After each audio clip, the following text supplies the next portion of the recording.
Tri-County Cradle-to-Career says they are continuing to address the persistent and systematic educational inequities in Charleston, Berkeley, and Dorchester counties. I talk one-on-one with the CEO, Aaron Jones, for this edition of Quintin's Close-Ups. And if you haven't already, subscribe to my YouTube channel and like Quintin's Close-Ups on Facebook. Aaron Jones, welcome to Quintin's Close-Ups. How are you, sir? Thanks for the invitation, and I appreciate the opportunity. Oh, you're welcome. I'm doing just great. I know that obviously you are the CEO of Tri-County Cradle-to-Career, which vision is to, obviously, is that all children are embraced by the community as our own and supported to reach their full potential in school and life, meaning Cradle-to-Career. You Yes. have obviously brought together a Cradle-to-Career network to address the persistent and systematic educational inequities here in Berkeley, Charleston, and Dorchester counties. So tell me, Aaron, what's new? What's now with Cradle-to-Career? Well, as you know, and as you said, our mission is to build collective power to transform education by changing systems that allow Black and Brown children to achieve their goals. I think our organization's purpose is grounded in what I call the leadership role as a convener of public and private community-based and system-level leaders. And what we are trying to do is work to find the ways that our region can collaborate across sections for the benefits of students and families to impact systematic change. And I think that's been something that TCC has, that I'm here to recapture for the organization. Because I believe we function as a critical role in this region, and I want us to get back to those imperatives. So that's what we're doing. What is that systematic change that you and your team are actively pursuing? So let's talk about that. That's a great question. Right now, what I think our advantage is serving as what I call a backbone organization. Over the next 3 years, we're going to work to increase the capacity of this region for change. And you might not know this, but there are about 2,400 nonprofit organizations that operate within the Tri-County region. Oh. And as I call it, their missions are adjacent to each other, but they operate in silos. And ultimately, these silos negatively impact their fundraising capacity, their programming effectiveness, and their overall impact on the vulnerable populations that we target. So what I'm trying to do is, against that backdrop, we want to develop our local theory of change that leverages data as a capacity builder and uses data as a social leveler. And this local theory of change cannot happen without youth outcomes or system level indicators that Cradle-to-Career organizations operate under, sufficiently building capacity to be able to engage, align, and mobilize to collectively leverage their resources and create the impact that we all desire. How do you build, obviously align, and mobilize that capacity right now? So what I'm doing is I've set a short-term 3-year plan to reposition TCC as the organization to serve as that true backbone organization capable of doing this place-based work that we're talking about across multiple sectors to achieve population-level impacts. Now, you may not know this, but we were aligned with a national Cradle-to-Career governing body of sorts called Strive Together. Oh, yeah. And I have realigned our organization with Strive Together, and our initial work over this 3-year period will rely on 3 bodies of work or 3 core partnership networks. The first one is our Low Country Digital Equity Coalition. That's to bring digital equity to the rural communities that we serve that are drastically adversely affected by the digital divide, as we call it. The second group is an early learning action team, which will deal with childcare needs for prenatal to 5-year-old kids, as well as what we call the kindergarten readiness or their aptitude going into the K-12 system. And lastly is a partnership that we have with Charleston County government that deals with housing insecurity. So as you know, on that cradle-to-career continuum, these are opportunities that undergird all of them. Digital equity is a priority that needs to help initiate or establish that engagement, that alignment, and that mobilization on the cradle-to-career continuum. Early childhood learning is the foundation of our community's effort to thrive in the K-12 system. So these are the areas that we want to have impact in the short term. So over these next 3 years, 25 to 28, that's what I'm focused on. Right, coming up very soon. But let me ask you this, Aaron, with that digital equity, let me ask you first and foremost, how are you and your team align yourself with those people in the rural areas that need digital access? Fantastic question. So we call it our 4 A's. First is we form an advocacy role. Over the last year and a half, we've played an advocacy role in the ACP program, or the Affordable Connectivity Program, identifying 55,000 houses that were affected by this digital divide. 55,000 houses now becomes the core of the state equity plan that we've been able to advocate on behalf of. And we are on the verge of aligning with the state and federal NTIA, or National Telecommunications and Information Advancement, to engage a partnership to reach those houses as well as other covered populations. So that's advocacy. In doing that advocacy, we are establishing how we have access. Through ACP, we've been the leading organization to identify those homes. We establish our position to be the the ideal partner to reach and access the other covered populations. And as this particular region grows, Aaron, as you know, where exactly is that other population right now that you want to reach with with the digital resources that you all have? There are about 7 covered populations that we're targeting. Wow. And through our data expertise, we know how to formalize a plan, which we call asset mapping, to strategically understand how to reach all of those communities in the Tri-County areas. So we have the expertise to do that through our data analysis. With that data analysis, how exactly do you reach these people today? So we have what we call our Digital Navigator program. These are community leaders from the very communities that we're targeting that operate in these institutionalized places like churches, schools, community centers, all across the communities. They are leaders in their communities. So we use them as ambassadors or Pied Pipers to reach the target communities and bring them to our digital navigation programs, which teaches them how to utilize the internet for their educational opportunities, for their telemedicine, their workforce development, all of the needs that that access to broadband provides to uplift the community.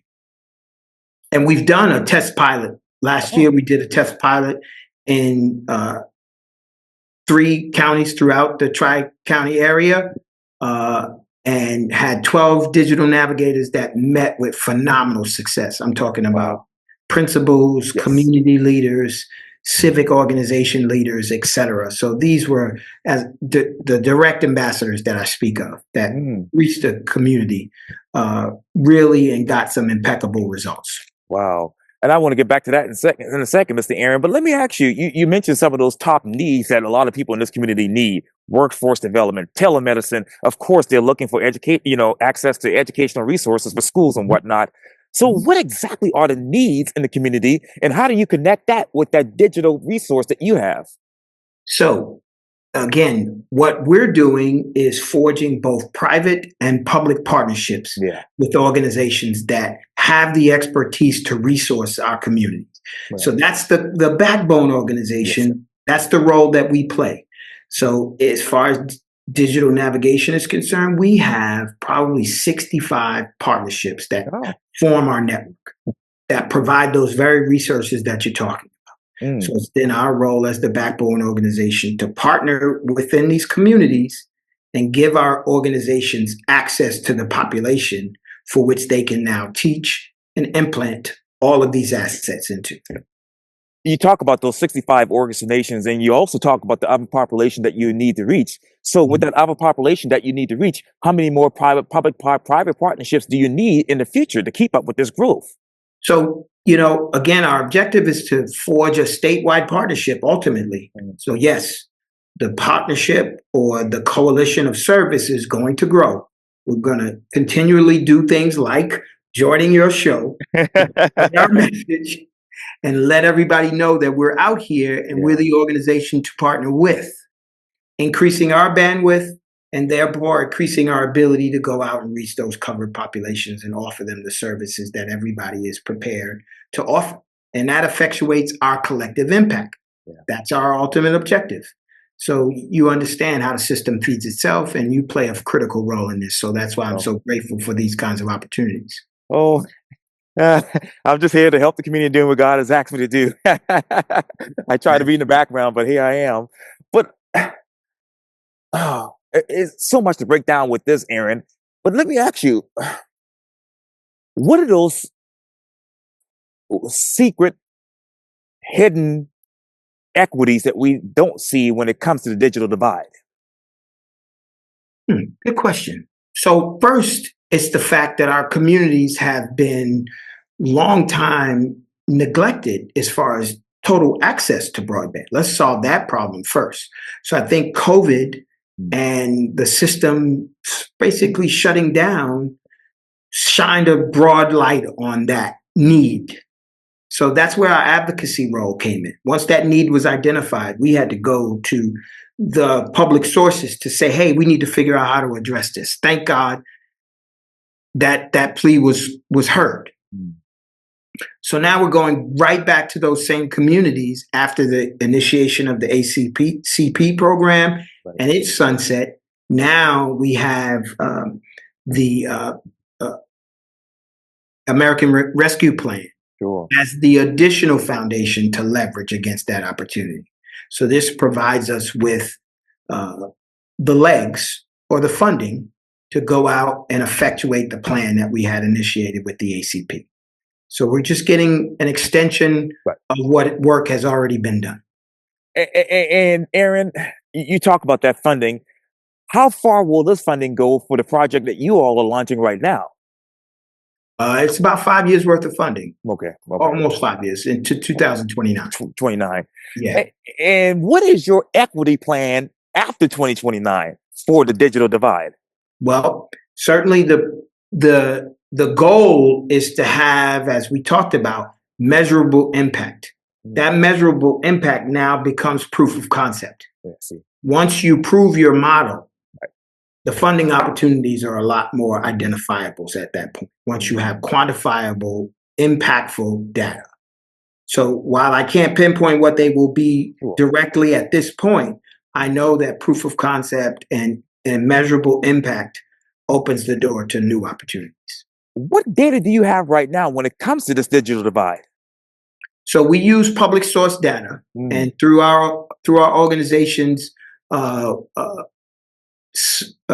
we have a subsidiary entity called the Data Collaborative that is an expert at sourcing public source data and utilizing what we, as I said, asset mapping and logic modeling to identify those groups that we're looking into. So, as I said, 7 covered populations. We know what their points of access are and where they lie in the 3 counties. And we are focused on penetrating that community right now. Out of these 3 counties, Aaron, what county needs the most help when it comes to the digital divide? I mean, it's Berkeley County and our more rural communities. That's not really a hard question. Charleston County, we've got more dense population, so need is less. So getting out to those rural Hollywood, rural areas. Yeah, Arndale, McClellanville, all those areas as well. Exactly. Yes. Areas we love. But let me ask you, when you look at that data, what trends are you all looking at for the future when it comes to the digital divide? Oh, great question. Great question. What we're noticing is that demographics are shifting quite dramatically. So population shifts in areas that were producing negative demographic or negative data Mm, points are going to improve. mm, But that's because of demographic shifts. The under-resourced communities are just relocating. And that's what's important for us as a forward-thinking organization. We're utilizing data to understand where those under-resourced communities are being relocated, and mm. that's a constant evaluation right now. But what I think I'm grateful for is that we're a forward-thinking organization, and we realize the trends that improvements in the the empirical numbers don't mean that there is improvement. That just means the population has shifted. So our shifts are going to go when you say, where are the biggest needs? Yeah. Our shift is going to go where those needs have now relocated to. So I'm glad that we're in touch with that. We're utilizing data to be our constant source of information so that we know where the shifts and the underserved populations are landing now. And that's those covered populations. So we're understanding where they're moving to, and we're going to go where they are. I probably, I probably will have to answer half of that, half of your answer right here, based off of experience. You know, I used to live here on the peninsula for many, many years, and then we moved off the peninsula to North Charleston just recently. Do you see that's where more of the underpopulated communities moving towards that area? Hard for me to predict right now where they're going to ultimately land. That's why I said this is an active process. Mm, Yes, but you're right. Some of the peninsula movement is exactly what we're talking about. mm. Where people will end up, or where those pockets will eventually end up being, is a part of our continued analysis.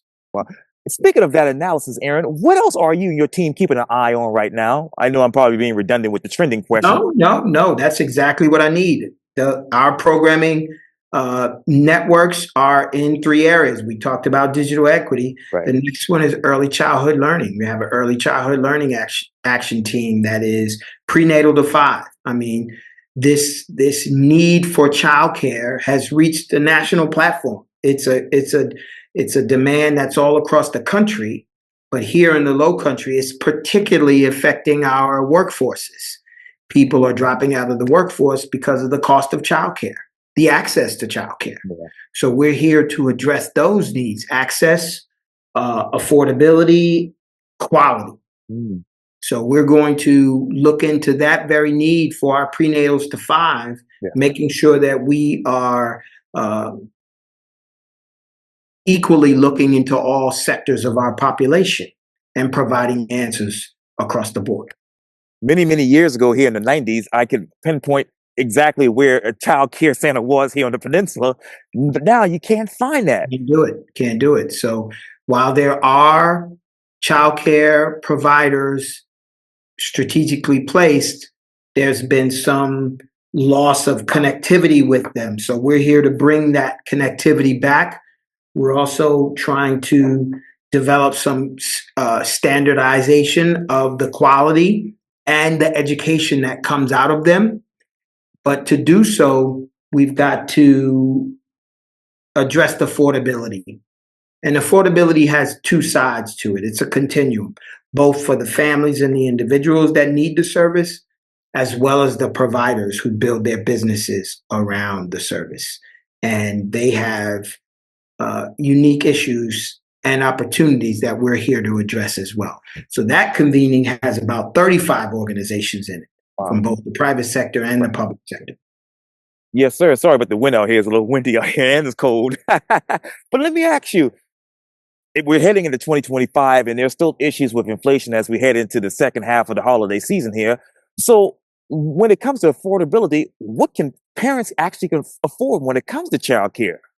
So national statistics say that childcare should be somewhere around 7 to 10% of household income. Current statistics here in the region point to the expense being upwards of 12 to 20%. So, what we are trying to do is leverage the appetite for support for those people and find out the strategy to subsidize and thereby provide affordability. But that's going to merge into the quality Right. initiative and the standardization of quality to Sure. make sure that the threshold of quality is met, which triggers subsidy and support.